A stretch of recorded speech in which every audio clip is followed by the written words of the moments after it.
এখন তুমি বলো তো, তোমরা মুসলমানরা কোন গাছের পুজো করো? আমি বুঝতে পেরেছি বজ্জাত বামনের চালাকি। ওইখানে চুলকানি বিষাতু গাছ আছে, ওইটা দেখিয়ে দে। আসলে সম্মানিত ব্রাহ্মণ সাহেব, আমরা মুসলমানেরা ওই গাছটার পুজো করি। হ্যাঁ রে ঝন্টু, গরু খেকো মুসলমান যাতে মন্দিরের এই রাস্তা দিয়ে না হাঁটতে পারে। ওরা ছুঁয়ে দিলে আমি যে অপবিত্র হয়ে যাব। কিন্তু কর্তা, সমস্যা কেবল যে মুসলমান তা নয়, ওইদিকে নিচু জাত কাকের বউ কাকিয়ার কাণ্ড দেখেছো? কি হয়েছে রে? খোলাখুলি বললেই তো হয়, এত 7-5 পেঁচাচ্ছিস কেন? কি হয়নি তাই বলো। গতকাল ওই হতচারী কাকিয়া আমাদের এই শিব মন্দিরে এসেছিল পুজো দিতে, আমি নিষেধ করাতে চলে গেছে। কি বললি কাকিয়া? তোকে ওই বেটা বজ্জাত ঝন্টু মন্দিরে যেতে নিষেধ করেছে? এর একটা বিহিত না করে ছাড়ছি নে। না দাদা, তুমি কিন্তু একদম যাবে না ওইখানে। ওরা ব্রাহ্মণ উঁচু জাত, আমরা নিচু জাত, আমাদের তো একটু অপমান সহ্য করতেই হবে। তোর এই ফালতু কথা বাদ দে তো। শত শত বছর ধরে এই ব্রাহ্মণ নামের এই শয়তান শোষক শ্রেণীরা আমাদের মতো খেটে খাওয়া লোকদের জুলুম করে যাচ্ছে, আর এটা মেনে নেওয়া যায় না। মা, তুমি মানো বা নাই মানো, খবরদার ওই বিলেত ফেরত বাঘের বাড়ির নিকট কখনো যাবে না। কেন রে মা, ওরা হিন্দু বলে কি এই বনের প্রাণী নয়? ওদের সৃষ্টিকর্তা আর আমাদের সৃষ্টিকর্তা তো একজনই, তাহলে সমস্যা কোথায়? সমস্যা আছে মা, ওই বদমাশ বাঘ জাতিতে ব্রাহ্মণ। ও নিজ ধর্মের খেটে খাওয়া লোকদেরই ঘেন্না করে, সেখানে তো আমরা মুসলিম। রূপালী, এটা তোর ভুল ধারণা। বাগদাদা এরকম হতেই পারে না। আমি যাচ্ছি ওদের বাড়িতে। শোন ঝন্টু, আমাদের মন্দির তো দূরের কথা, আমাদের বাড়ির আশেপাশে যাতে কোনো নিচু জাত আর গরু খেকো মুসলমান না আসতে পারে। জানিস তো, বাড়ির পুজোটা সম্পূর্ণ হওয়ার পরই মন্দিরের পুজোটা সারতে হবে। কিন্তু কর্তা, একটু আগে দেখলাম ওই পাশের বাড়ির কলিম শেখের বউ রূপসী মন্দিরের দিকে আসছে। রাম রাম রাম রাম রাম রাম রাম রাম। কি সোনালি রে ঝন্টু, ওই গরু খেকো রূপসীর এত বড় স্পর্ধা! হায় হায় রে, আমার মন্দিরটা এতক্ষণে অপবিত্র হয়ে গেছে। যাই তাড়াতাড়ি। এই গরু খেকো মুসলমান মেয়ে, তোর এত বড় স্পর্ধা যে তুই আমাদের মন্দিরের সামনে এসে মন্দিরকে অপবিত্র করেছিস। বাগদাদা, তুমি এসব কি বলছো? তুমি কি মানবতা ভুলে গেছো নাকি? এই গরু খেকো নিচু জাত মুসলমান, কিসের মানবতা রে? শোন, আমরা হলাম সবচেয়ে উঁচু জাতের ব্রাহ্মণ, আমাদের থেকে 100 হাত দূরে থাকবি। কি ব্যাপার, তুমি কথায় কথায় গরু খেকো কেন বলছো? তুমি বা তোমরা কি পাঁঠার মাংস খাও না? পাঁঠার মাংস তো আমরা ঠিকই খাই, কিন্তু তোদের মুসলমানদের মতো পাঁঠাকে অত কষ্ট দিয়ে মারি না। তোরা তো কোরবানির ঈদে লক্ষ লক্ষ পশু হত্যা করিস, কত কষ্ট দিয়ে পশুদের তোরা হত্যা করিস। এই বলতো, এই পশু হত্যা করে তোদের কিসের কোরবানি হয়? না তোদের মনের কোনো পরিবর্তন হয়, না তোরা দয়ালু মানুষ হতে পারিস। এই কোরবানি করে তোরা শুধু পশুকে কষ্ট দিয়ে হত্যা করে মাংস খাস। ওরে আমার দয়ালু মানুষ রে, ভূতের মুখে দেখি আবার রাম নাম। এই বদমাস ব্রাহ্মণ, তুই তো নিজেই কট্টরপন্থী, আবার আমাকে শেখানো হচ্ছে দয়ালু মানুষ কাকে বলে। রূপালী ঠিকই বলেছিল, তুই আসলেই জঘন্য এক লোক। পুজো পুজো পুজো, শিব মন্দিরে শিবের পুজো। যারা উঁচু জাতের তারা এই পুজোতে অংশগ্রহণ করতে পারবে, তাই আর দেরি কিসের? চলে আসুন ব্রাহ্মণরা। পুজো পুজো পুজো, শিব মন্দিরে শিবের পুজো। যারা উঁচু জাতের তারা এই পুজোতে অংশগ্রহণ করতে পারবে। পুষ্কি রে, শিবের পুজোতে আমরাও যাব।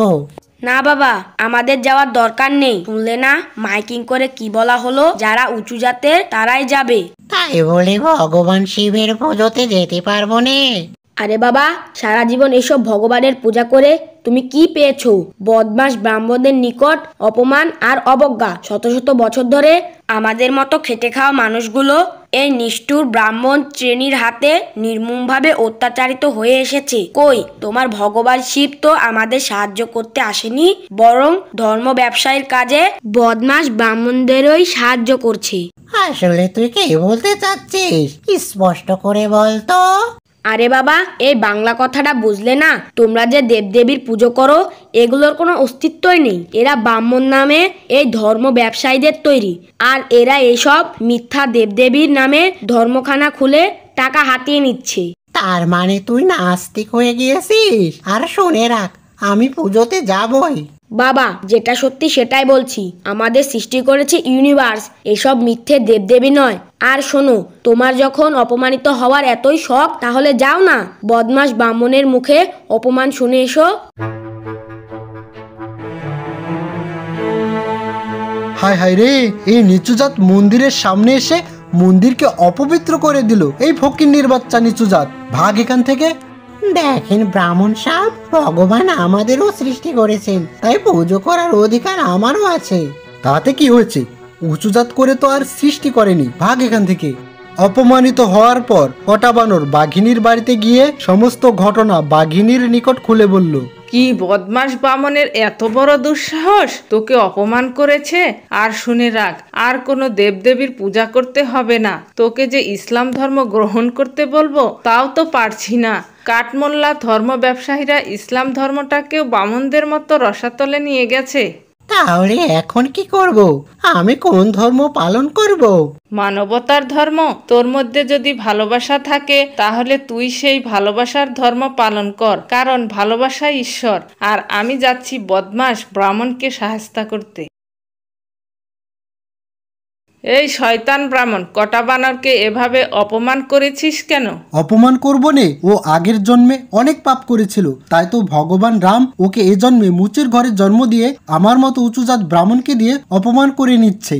এই শয়তান ব্রাহ্মণ, তোর যে রাম ভগবান বনবাসে গিয়ে কত কষ্ট ভোগ করেছে, তোর ভগবানের বউ সীতাকে রাবণ হরণ করে কত নির্যাতন করেছে, শেষে সীতাকে হারিয়ে রাম নদীতে ঝাঁপ দিয়ে আত্মহত্যা করে।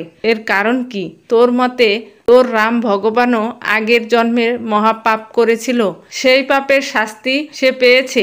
এখন বল, যে পাপী সে কি করে ভগবান হতে পারে? এ থেকে বোঝা যাচ্ছে যে এই রাম ভগবান তোদের বানানো কাল্পনিক ক্যারেক্টার, যাকে ব্যবহার করে তোরা ধর্ম ব্যবসা করছিস। এছাড়া তোরা তুলসী গাছকেও পূজা করতে বাকি রাখিস না। খবরদার, হুঁশিয়ার গরু খেকো মুসলমান, আমাদের তুলসী গাছ নিয়ে বাজে কথা বলবি না। এখন এখান থেকে ভাগ, তোর পচা মুখ দেখতে চাই না রে গরু খেকো মুসলমান। কর্তা, ওই পাজি বাঘিনী আমাদের তুলসী গাছকে নিয়ে কটাক্ষ করেছে। তুমি এমন একটা চাল চালো যে ওই বেয়াদব বাঘিনী উচিত শিক্ষা পায়। তুই ঠিকই বলেছিস জন্টু, আমি এমন চাল চালবো বাঘিনী উচিত শিক্ষাই পাবে। আরে বাঘিনী ম্যাডাম, গতকালের দুর্ব্যবহারের জন্য আমি লজ্জিত। এখন তুমি বলো তো, তোমরা মুসলমানরা কোন গাছের পুজো করো? আমি বুঝতে পেরেছি বজ্জাত বামনের চালাকি। ওইখানে চুলকানি বিছাতু গাছ আছে, ওইটা দেখিয়ে দেই, তাহলেই বেটা বুঝবে কত ধানে কত চাল। আসলে সম্মানিত ব্রাহ্মণ সাহেব, আমরা মুসলমানেরা ওই গাছটার পুজো করি। কিরে বাঘিনী, কি মনে করেছিস আমাদের তুলসী গাছকে নিয়ে বাজে কথা? এখন দেখ তোদের পূজ্য এই গাছকে কেমন অপমান করে কোমরে ঘষছি। আরো ভালো করে ঘষুন গো বামন সাহেব, ভালো করে ঘষুন, একটু পরেই টের পাবেন। ওরে বাবা রে, গেলাম রে, আমার কোমর গেল, মনে হচ্ছে চুলকনির সুই ফুটিয়ে দিচ্ছে। ওরে শয়তান পাজি বাঘিনী, তুই আমাকে কি কাজ দেখালি রে? যেমন কুকুর তেমন মুগুর, এখন মর শয়তান বামন।